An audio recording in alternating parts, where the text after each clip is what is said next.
Assalamualaikum warahmatullahi wabarakatuh. Saya Sofia Putri Ariningrum dari kelas 12 IPA 4, nomor absen 34.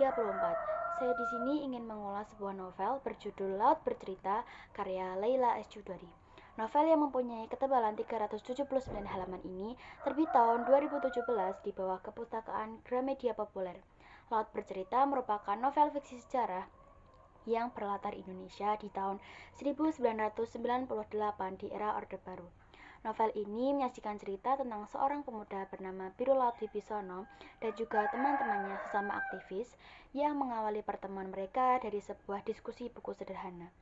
Kegiatan Laut dan teman-temannya ini kemudian melebar, tidak hanya diskusi semata. Mereka juga berusaha turun langsung untuk bersuara dan membantu para rakyat yang tertindas.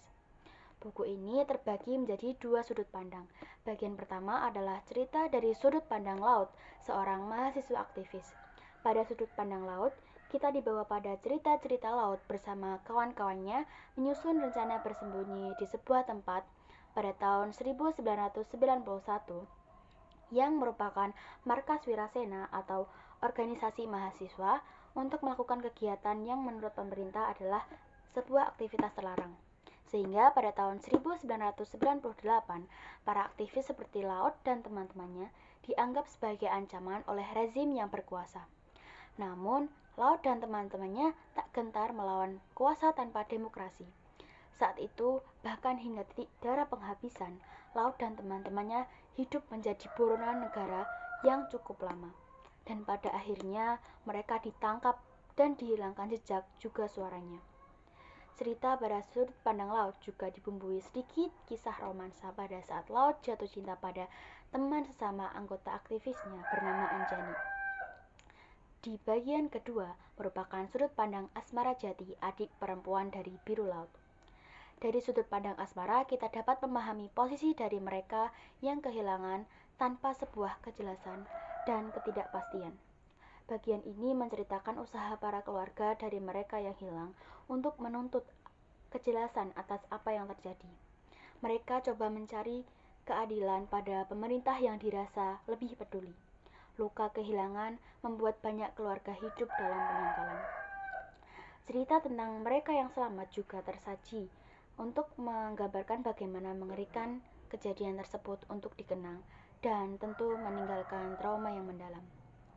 Pembagian dua sudut pandang dalam buku ini dapat dikatakan merupakan keputusan yang tepat, karena para pembaca tidak hanya merasakan sudut pandang dari mereka yang berjuang, namun juga dari mereka yang kehilangan tanpa kejelasan.